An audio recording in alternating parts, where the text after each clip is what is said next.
Darling? Yes, How do you ask a question in Chinese? it's simple. You could just put the word ma at the end of a sentence. Really? How?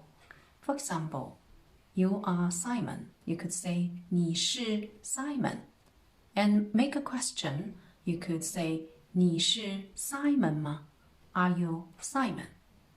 So to answer this question, you could just say yes or no, which is 我是 Simon. Negative, 我不是 Simon.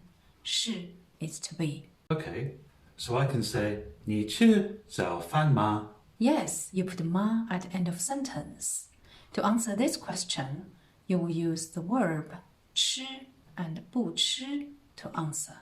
So 吃 is to eat, 不吃 is not to eat.